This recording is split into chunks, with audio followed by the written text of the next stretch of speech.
আসসালামু আলাইকুম, স্বাগত জানাচ্ছি আন্তর্জাতিক সংবাদে। সংবাদের শুরুতে থাকছে সংবাদ শিরোনাম। যুদ্ধবিরতির মধ্যেও গাজায় এক মাসে নিহত ২৬০ ফিলিস্তিনি। ট্রাম্পের কাছে ক্ষমা চাইল বিবিসি, তবে ক্ষতিপূরণ দিতে নারাজ। ফিলিস্তিনে মসজিদে আগুন দিয়েছে ইসরায়েলি সেটেলাররা। আইআরজিসি হামাস হিজবুল্লাহর বিরুদ্ধে লড়াইয়ে যুক্তরাষ্ট্রকে সহায়তা করবে সিরিয়া। ফিলিস্তিন রাষ্ট্রের সংবিধান প্রণয়নে সহায়তা করবে ফ্রান্স, বলেছেন ইমানুয়েল ম্যাক্রো। শুনছিলেন সংবাদ শিরোনাম, এবার জানিয়ে দিব বিস্তারিত। যুদ্ধবিরতির মধ্যেও গাজায় এক মাসে নিহত হয়েছেন অন্তত ২৬০ ফিলিস্তিনি। গাজায় যুদ্ধবিরতি কার্যকর হওয়ার পরও গত এক মাসে ইসরায়েলি হামলায় অন্তত ২৬০ জন ফিলিস্তিনি নিহত এবং ৬৩২ জন আহত হয়েছেন। বৃহস্পতিবারও গাজার বেইত লাহিয়া, গাজা সিটির পূর্বাংশ এবং খান ইউনিসে বিমান হামলা চালিয়েছে দখলদার বাহিনী। গাজার স্বাস্থ্য মন্ত্রণালয় জানিয়েছে, যুদ্ধবিরতির পরও ইসরায়েলের আগ্রাসন থামেনি। অধিকৃত পশ্চিম তীরেও ইসরায়েলি হামলা এবং অভিযান অব্যাহত রয়েছে। হেব্রনের বেইত উমরে দখলদারদের গুলিতে শিশু নিহত হয়েছে। আন্তাবায় সংঘর্ষ এবং আটক। জেরুজালেমেও অভিযানে বহু মানুষ আহত হয়েছেন। এদিকে হামাস গাজা থেকে আরও এক ইসরায়েলি জিম্মির মরদেহ হস্তান্তর করেছে এবং দ্রুত জিম্মি বিষয়ে সমাধানের চেষ্টা করছে।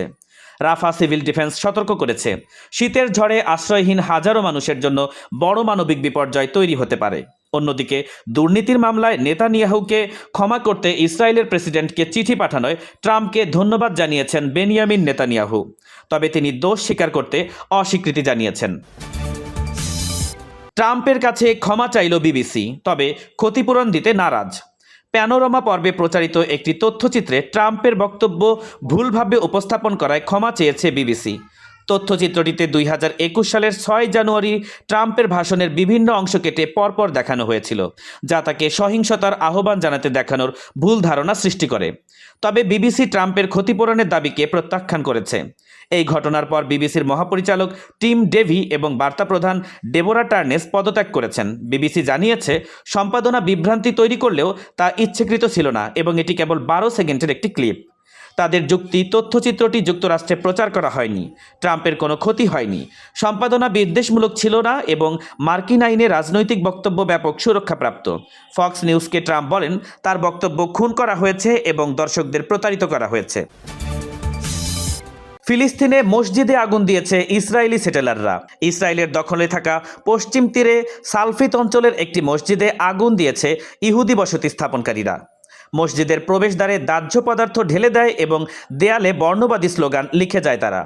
স্থানীয় বাসিন্দারা দ্রুত আগুন নিভিয়ে ফেলেন।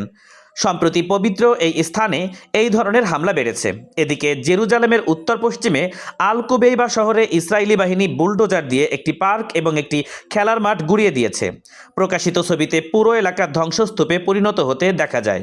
এছাড়া বুধবার রাত থেকে পশ্চিম তীরে অভিযানে ৪০ জন ফিলিস্তিনিকে গ্রেপ্তার করেছে ইসরায়েলি বাহিনী। হেব্রন, নাবলুস এবং তুলকারেম ও রামাল্লায় পরিচালিত এসব অভিযানে আটক ব্যক্তিদের পরিবারকে মারধর এবং ঘরবাড়ি ভাঙচুরের অভিযোগ উঠেছে। পিপিএস জানিয়েছে, ২০২৩ সালের ৭ অক্টোবর থেকে এখন পর্যন্ত প্রায় ২০৫০০ ফিলিস্তিনিকে গ্রেপ্তার করেছে ইসরায়েলি বাহিনী। আইআরজিসি হামাস হিজবুল্লাহর বিরুদ্ধে লড়াইয়ে যুক্তরাষ্ট্রকে সহায়তা করবে সিরিয়া। যুক্তরাষ্ট্রের বিশেষ দূত টম ব্যারাক জানিয়েছেন, আইআরজিসি হামাস হিজবুল্লাহ সহ সশস্ত্র সংগঠনের বিরুদ্ধে লড়াইয়ে যুক্তরাষ্ট্রকে সক্রিয়ভাবে সহায়তা করবে সিরিয়া।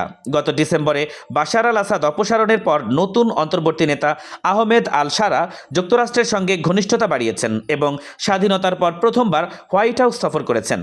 সোমবার আল শারা প্রেসিডেন্ট ডোনাল্ড ট্রাম্পের সঙ্গে রুদ্ধদ্বার এক বৈঠক করেছেন। ব্যারাক জানিয়েছেন, তিনি মার্কিন পররাষ্ট্রমন্ত্রী মার্কো রুবিও, তুর্কি পররাষ্ট্রমন্ত্রী হাদান ফিদান এবং সিরিয়ার আসাদ আল শাইবানির সঙ্গে বৈঠকে সিরিয়ার অর্থনীতি, প্রতিরক্ষা এবং প্রশাসনিক কাঠামোয় সিরিয়ান কুর্দি এসডিএফকে একীভূত করার বিষয়ে আলোচনা করেছেন। ফিলিস্তিন রাষ্ট্রের সংবিধান প্রণয়নে সহায়তা করবে ফ্রান্স, বলেছেন ইমানুয়েল ম্যাক্রন। ভবিষ্যৎ ফিলিস্তিন রাষ্ট্রের জন্য সংবিধান প্রণয়নে সহায়তা করবে ফ্রান্স। প্যারিসে ফিলিস্তিনি প্রেসিডেন্ট মাহমুদ আব্বাসের সঙ্গে বৈঠকে এই প্রতিশ্রুতি দিয়েছেন ফরাসি প্রেসিডেন্ট ইমানুয়েল ম্যাক্রো। তিনি জানিয়েছেন, ফ্রান্স এবং ফিলিস্তিনি কর্তৃপক্ষ মিলে একটি যৌথ কমিটি গঠন করবে, যা ফিলিস্তিনের সাংবিধানিক এবং রাষ্ট্র গঠন সম্পর্কিত সব দিক নিয়ে সংবিধানের খসড়া প্রস্তুত করবে। আব্বাস ইতোমধ্যেই একটি খসড়া ম্যাক্রোকে দিয়েছেন, যা কমিটি যাচাই করে পরিমার্জন করবে। 1948 সালে জাতিসংঘের নির্দেশনায় ইসরায়েলের পাশাপাশি ফিলিস্তিন রাষ্ট্র গঠনের কথা থাকলেও বাস্তবে তা হয়নি, বরং ইসরায়েল ক্রমে ফিলিস্তিনি ভূখণ্ড দখল করেছে। 2023 সালের 7 অক্টোবর হামাসের হামলার পর গাজায় ইসরায়েলি সামরিক অভিযান শুরু হয়, যা 2 বছর পর যুক্তরাষ্ট্র, কাতার এবং মিশরের মধ্যস্থতায় যুদ্ধবিরতিতে পৌঁছায়। এর আগে ফ্রান্স, সৌদি আরবের উদ্যোগে জাতিসংঘে আয়োজিত সম্মেলনে ফিলিস্তিনকে রাষ্ট্র হিসেবে স্বীকৃতি দেয় ফ্রান্স সহ বেশ কয়েকটি দেশ। তবে ইসরায়েলের প্রধানমন্ত্রী বেনিয়ামিন নেতানিয়াহু এখনও স্বাধীন ফিলিস্তিন রাষ্ট্র মানতে নারাজ। আব্বাস বলেছেন, ফিলিস্তিনকে গণতান্ত্রিক রাষ্ট্র হিসেবে গড়ে তুলতে তারা শান্তি এবং সংলাপের প্রতি প্রতিশ্রুতিবদ্ধ রয়েছেন।